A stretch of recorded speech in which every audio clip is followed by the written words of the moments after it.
Oh, bismillah. Halo semuanya, apa kabar? Selamat datang di podcast Belada Kehidupan. Yeay, semangat kali ya gua kali ini ya. Tapi ya ngomong semangat karena ya bentar lagi lebaran gitu. Dan gak kerasa kan Belada Friends udah tiba-tiba lebaran aja gitu. Gimana di lebaran kali ini kalian udah bikin kupat atau malah jadi yang keempat? Wah, sakit sih kalau jadi yang keempat ya. Jadi yang pertama aja susah, jangan dulu jadi yang pertama deh. Jadi yang kedua aja susah gitu, apalagi jadi yang keempat gitu. Betapa menyakitkannya gitu. Tapi bercanda itu ya, semoga kalian nggak menjadi yang keempat, tapi yang jadi yang pertama. Amin, ya Allah, ya Rabbal Alamin. Tapi ya, ngomong-ngomong lebaran, ternyata di Ramadan tahun ini, itu udah mau beres gitu. Karena ya udah 30 hari atau 29 hari ya bagi yang menjalankannya, berapapun hari gitu, berapapun gitu. Ya, jadinya sedih nggak sih gitu kali ini? Kalau gua sih sedih gitu, karena soalnya baru kali ini gua ngerasa bulan Ramadan tuh banyak berkahnya banget. Bukan berarti di Ramadan-Ramadan sebelumnya gua nggak dapat berkah, dapat berkah, tapi kayaknya tahun sekarang tuh kayak berasa banget gitu berkahnya tuh kayak ada yang beda banget gitu berkah yang diberikan oleh Allah Subhanahu wa taala kepada gua di bulan Ramadan ini gitu. Kalau menurut gue sih gitu. Kayak mulai dari puasanya, dari ibadahnya dan berbaginya. Dan pada Ramadan kali itu banyak banget ilmu-ilmu juga, ilmu-ilmu baru yang gua dapat gitu. Khususnya ya ilmu-ilmu agama mungkin, ilmu-ilmu apapun lah gitu. Banyak kayak ilmu-ilmu dari murid-murid dan lain sebagainya gitu. Nah, di sini gua mau sharing aja sih sebenarnya, lebih ke sharing kayak apa sih ilmu-ilmu yang gua dapat gitu dari bulan Ramadan ini gitu. Dan sekarang kita spill satu-satu aja dulu dah. Yang pertama gitu ya, gua belajar bahwa pada bulan Ramadan ini kita harus bisa banget ngendaliin emosi. Apalagi kemarin kan sempet tuh ya panas gitu ya. Negara Amegakure gitu kan. Desa Amegakure gitu lagi panas-panasnya tuh gara-gara hasil pemilihan presiden gitu kan. Yang mungkin sampai sekarang masih panas gitu kan, masih bulan puasa gitu kan. Tapi masih panas, padahal udah mau lebaran harusnya maaf-maafan gitu. Ya gitu kan. Itu akibatnya karena tidak bisa mengendalikan sebuah ekspektasi dan emosi gitu. Nah, kalau ke sana kan kejauhan nih. Nah, ini tapi di sini gue mau ngambil ke emosi-emosi gue sih. Emosi-emosi yang gimana gitu kayak kita mengendaliin hawa nafsu ketika berpuasa gitu. Kayak emosinya tuh lebih ya tadi lah hawa nafsu gitu ya. Terus kayak yang pengen banget nikah gitu. Apalagi tahun sekarang gitu ya. Di umur-umur 25 ke atas kan rata-rata udah pada nikah gitu. Teman-teman udah pada nikah gitu kan. Masa gua belum? Tapi ternyata gitu kan ada cerita gitu. Dan di balik gue yang pengen nikah, ada sebuah jawaban yang mungkin menurut gue itu jawabannya. Nggak tahu kalau menurut yang lain. Yang di mana itu, yang kalau menurut kalian gitu ya, bukber, jangan ikut bukber, jangan ikut bukber karena bukber itu flexing dan lain-lain. Dan alhamdulillahnya gitu ya, di tahun sekarang gue ikut bukber di beberapa tempat gitu. Dan isinya memang ada flexingnya dikit, tapi nggak masalah gitu. Tapi banyak ilmunya gitu. Yang ilmunya yang gue dapat itu yang paling gue nilai itu yaitu tentang pernikahan.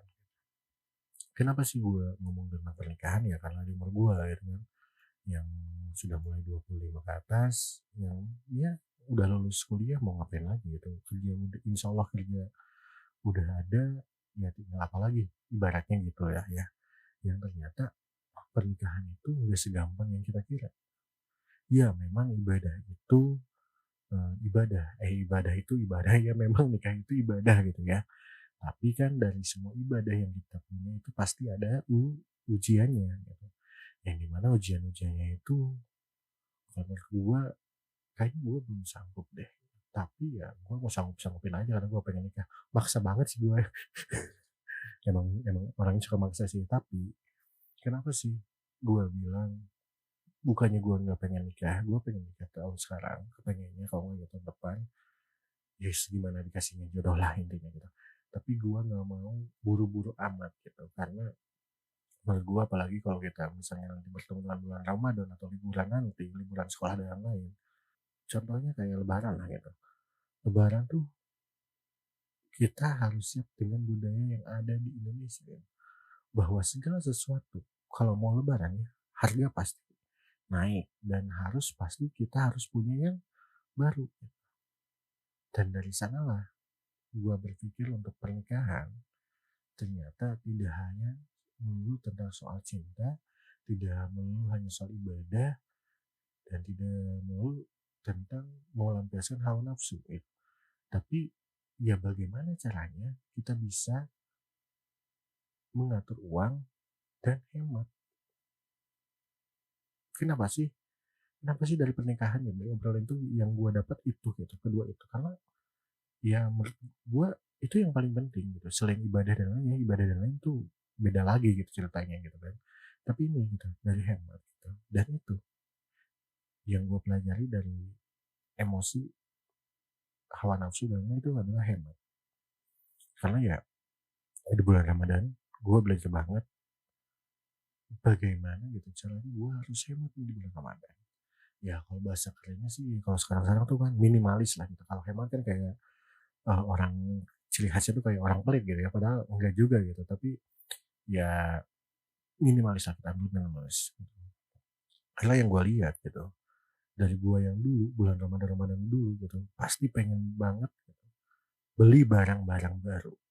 Apalagi barang-barang baru terus branded gitu kayak Nike, Adidas, Eiger, Arey, ya yang branded lah yang pasti branded dan diskonnya gede. Ya meskipun branded gue pasti pilih yang diskonan lah. Ada sedikit hematnya lah dari diskon itu ya. Tapi selain itu ya kayak baju, celana, bahkan sampai gadget dan color pun gue kayaknya pengen yang baru deh. Ya boleh lah.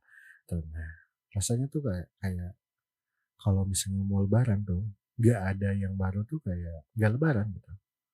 Mungkin dulu gitu mikirnya kayak gak ada lebaran gak ada yang baru tuh bukan lebaran gitu kayak mungkin kalau dari lebaran gitu nggak ada yang baru itu kayak kalau sekarang tuh kalau kasarnya tuh kayak nggak ada yang bisa dipamerin gitu di sosial media tuh kayak kayak kan sosial media sekarang sangat penting sekali ya di dunia ini gitu bagaimana caranya kita flexing dan lain-lain dan ya semoga gua nggak kayak gitulah amin gitu dan alhamdulillahnya gitu kan dan semoga istiqomah gua untuk tahun sekarang Ramadan tahun sekarang dan semoga seterusnya dan istiqomah lagi balik lagi gue lebih baik secukupnya gitu karena menurut gua kalau masih ada barang bagus atau baju yang bagus dan masih muat ya udah pakai aja dulu gitu. Gak usah maksain buat beli barang yang emang kita mampu beli tapi jarang dipakai. Ngapain gitu? Kita beli barang-barang baru, barang-barang brand baru, color baru, apapun yang baru gitu ya. Tapi kalau jarang dipakai untuk apa gitu? Karena gua bisa berpikir kayak gini, gue inget gue nonton videonya Filsa Besari di YouTube-nya gitu. Kayak gimana ya, gini lah katanya kurang lebih kayak gini. Ada pertanyaan dari Jawin gitu kayak tanya gini, kira-kira seberapa sering sih kita memakai yang kita beli? Jawin ngomongnya kayak gitu, cuman gue buat simple biar kalian agak relate. Kira-kira seberapa sering sih kita memakai yang kita beli? Terus bisa Besari bikin kata-kata nih bagus. Dan ini gue persimpel juga ya. Bukan berarti kita membeli sesuatu yang kita inginkan itu salah. Yang salah itu ketika kita sudah membeli tapi tidak digunakan dengan sebaik-baiknya. Nah, kurang lebih seperti itu. Tapi, gue mau nambahin dikit nih. Dari apa yang gue dengar, dari apa yang gue lihat, dari apa yang dikatakan oleh Firsa Besari, kita tuh bukannya nggak boleh beli barang-barang baru saat lebaran. Memang kalau dari rezekinya ya silahkan gitu, nggak usah nolak gitu. Gue juga gak bakal nolak, tapi menurut gue ketika masih ada yang layak untuk dipakai, kenapa enggak gitu. Kayak uang-uang yang kita punya lebih baik kita pakai untuk menabung untuk masa depan juga kan. Siapa tahu untuk bekal pendidikan ke depannya mungkin kita ingin terus melanjutkan pendidikan atau nabung untuk naik haji atau umroh bersama orang tua itu bisa juga buat bekal pernikahan kita nanti gitu ataupun lainnya gitu apa yang kita memang menurut kita urgent gitu kan kita nggak tahu di masa depan akan seperti apa gitu. Dan kita nggak bakalan tahu harga-harga apa yang akan naik gitu, dan kita harus menjaga itu semua dan harus apa ya, mengorganisir atau mem-planning hal-hal tersebut. Dan dari situ semua yang akhir-akhir ini gua dapat itu ya bersyukur. Kenapa artinya bersyukur? Karena menurut gua dari semua apa yang gua punya, apa yang gua punya saat ini gitu ya, dan apa yang orang lain belum punya, semoga punya juga gitu. Di situ gua merasa gua harus bersyukur apa yang gua punya. Kayak balik lagi ya ke gua yang bukannya sosokan hemat gitu. Yang kenapa sih apa yang kita punya tidak kita pakai lagi nantinya gitu. Karena ya bersyukur itu kita harus bersyukur apa yang kita punya gitu. Bukan berarti yang kita punya itu udah udah jelek dan harus dibuang gitu. Mungkin bisa dikasih ke orang lain yang lebih membutuhkan atau bisa kita perbaiki dulu gitu. Dan itulah kenapa kita harus bersyukur menurut gua. Dan yang ketiga ini ya memang yang ke bulan di bulan Ramadan ini ya itu bersyukur gitu. Pertama banyak banget hal-hal yang ternyata dulu-dulu tuh gua harusnya bersyukur dan baru saat ini gua sadar bahwa itu udah ada loh dari dulu buat gua gitu kan. Dan ternyata gua baru sadarnya sekarang dan gua baru bersyukurnya sekarang gitu. Pertama gitu kan, gua bersyukur bahwa gua bisa belajar lagi dan lebih belajar dari murid-murid gua. FYI gitu kan, gua alhamdulillah sudah mengajar gitu, dan gua belajar bahwa ternyata gua banyak belajar juga dari murid-murid gua, bukannya gue sebagai pengajar yang mengajar, tapi ternyata menjadi guru itu adalah belajar dan ingin diajar. Gimana ya? Diajar dan ingin belajar gitu. Gitulah. Terus gue dari pedagang-pedagang gitu. Bahkan di sosial media gue belajar banyak gitu. Yang dimana ternyata kan intinya kayak gini. Ternyata kenapa gue bilang tadi murid-murid, pedagang, bahkan dari teman-teman yang gue nggak sukai, gue belajar gitu. Ternyata nggak semua orang yang kita nggak sukai itu atau yang bikin kita toksik itu bikin kita kewalahan, tapi ya ternyata mereka juga yang bikin nolong kita gitu. Nah, gimana sih? Kok bisa gitu kan? Kok bisa orang-orang yang kita nggak sukai nah yang menolong kita gitu? Ya, gue juga sebenarnya nggak tahu persisnya kayak gimana. Soalnya susah banget buat diceritain gitu. Itu yang gue rasa gitu. Tapi mungkin ada sih yang bisa diceritain simpel gitu. Terkadang seseorang yang kita nggak sukai atau kita benci itu yang menolong kita itu contohnya kayak gini deh, kita misal benci sama sifat orang yang kita benci banget sama sifat seseorang yang nggak kita sukai, dan pastinya dalam diri kita kita nggak boleh tuh kayak orang itu, nggak baik misal dari hal gibah misalnya, gibah karena gibah itu kan sering banget gibah gitu. Dia orang gibah-gibah banget dan lain gitu. Dan kita, oh gua berarti gua nggak boleh kayak dia, gua harus gibah, dan mungkin itu salah satunya, nah itu simpelnya, kayak sifat seseorang gitu yang kita tidak sukai malah menjadi hal baik untuk kita, agar kita tidak seperti itu gitu. Mungkin karena kita nggak boleh dendaman, atau kita nggak boleh godin gitu dan lain sebagainya gitu. Terus gue juga mulai bersyukur dari atas yang gue punya sekarang itu, kayak lagu ya, terimalah menjadi diriku lah gitulah, nanti kalian bisa dengerin lagunya akustik lah, menjadi diriku. Itu enak banget sih lagunya. Nah, terus gue juga bersyukur ya, balik lagi gue juga bersyukur atas apa yang gue punya sekarang gitu. Sekarang gue nih lagi ngerintis podcast lagi nih. Gue bersyukur gitu gue punya podcast sekarang ya. Terus gue bersyukur gue punya teman-teman yang seru gitu ya. Terus gue punya adik-adik yang meskipun gak sedarah tapi bisa berbagi ilmu gitu. Bukan adik kakak zone tapi ya. Sorry nih. Takutnya kalian mengira apa adik-adik ini adik-adik kakak zone nih, adik-adik yang gue simpan untuk nantinya, enggak lah. Gue nggak menyimpan adik-adik untuk gue untuk masa depannya. Sorry, sorry banget. Ya, tapi kalau kalian mau boleh boleh nih. Bercanda, bercanda, bercanda. Terus kayak kemarin tuh momennya lagi pas lagi Momennya itu momen bukber. Kenapa sih tiap momen-momen bukber gue dapet gitu untuk tahun sekarang ya, dapet ilmu-ilmu baru kayak, momen bukber sekarang gue dapet banyak banget ilmu dari temen gue, temen ya, iya temen lah gue anggap temen lah gitu. Nggak tahu kalau dia bebas lah dia mau nganggap temen, tentang apa sih gitu, ilmu-ilmu tentang apa? Ilmu tentang apa sih manusia? Apa sih itu sakit? Dan apa sih gitu, banyak banget apa sih yang memang gue asal cuman ngobrol gitu, tapi kok jadi nyambungnya ke sini nyambungnya ke sini ya. Pertanyaan-pertanyaan gue yang dulu terjawab di sini gitu. Dan yang sampai akhirnya gitu, di momen itu, sampai akhirnya gue sedikit bisa jujur terhadap diri gue sendiri dan bisa ngobrol luasa tentang apa yang ada dalam hati gue. Dan itu bikin gue tenang banget untuk menjalani segala sesuatu dengan sabar. Ya terima kasihlah buat Anda yang sudah mendengarkan gitu kan, sedikitnya gitu, dan sekarang menjadi gue menjalaninya, insya Allah amin dan istiqomah ya, sesuai segala sesuatunya dengan sabar gitu. Dan yang terakhir itu adalah sabar. Kalau ini gue dapat di bulan Ramadan juga, dan gue dapat dari videonya Tara Arts, atau Bang Tara dan Gema. Kalau kalian tahu, mereka youtuber Indonesia, Tara Arts dan Gema.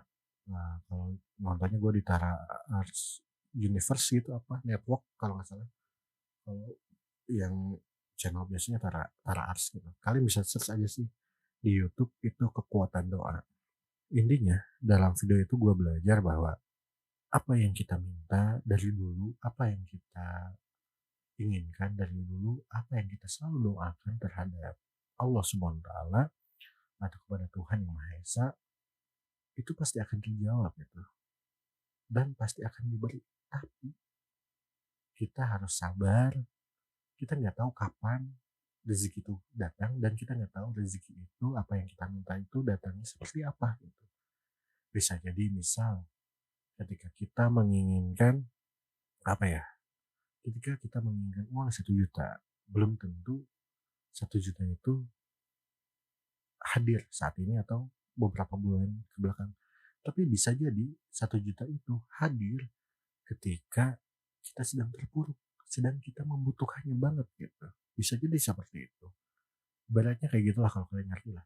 Eh, Allah SWT atau Tuhan Yang Maha Esa itu mengetahui apa yang kita butuhkan sebenarnya saat ini, masa depan, dan kapanpun.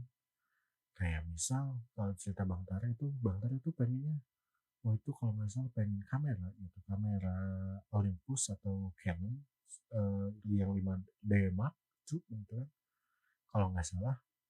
Dan dia dibeliin sama mamanya tuh Olympus gitu, kalau nggak salah mereknya Olympus atau apa, kamera apa gitu.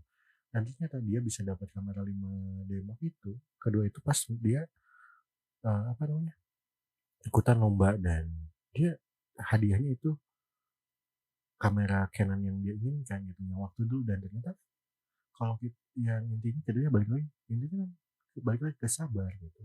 Sabar ini ujian gitu kan. Ya balik lagi ke sabar bahwa segala sesuatu yang kita inginkan, doa-doa yang kita lantunkan, doa-doa yang kita apa ya, yang inginkan kepada Allah Subhanahu wa taala itu pasti akan terwujud nantinya. Kita nggak bakalan tahu kapan hal itu terjadi gitu ya. Itu menurut gue itu rahasia Allah, tapi kita hanya bisa berikhtiar dan terus berusaha. Jadi menurut gue, ketika kita menginginkan sesuatu kita tetap harus sabar ya. Meskipun misalnya kalian badannya udah segala baru gitu ya, udah gendut maksudnya gitu, ya tetap harus sabar tetap. Karena menurut gua kesabaran adalah sebuah kunci, kesabaran dan bersyukur adalah sebuah kunci dari kehidupan gitu. Kalau kita sudah bisa bersyukur dan bersabar, insya Allah segala sesuatunya menurut gue itu akan hadir, akan datang. Itu sih pengalaman-pengalaman gue selama Ramadan tahun ini, dan semoga bermanfaat buat kalian juga gitu. Mohon maaf ya, kok jadi kayak gini sih, balik gitu kan, nggak pengen sharing aja sebenarnya gitu, pengen sharing aja gitu. Dan semoga kalian suka gitu dengan konten-konten balik kehidupan. Nah, see you next time. Semoga lebaran kali ini dan Ramadan kali ini berkah untuk kalian semua, dan apa yang kalian inginkan segera dikabulkan. Amin. Sampai jumpa, dan jangan lupa untuk follow Instagram-nya Podcast Balada Kehidupan. Dadah semuanya.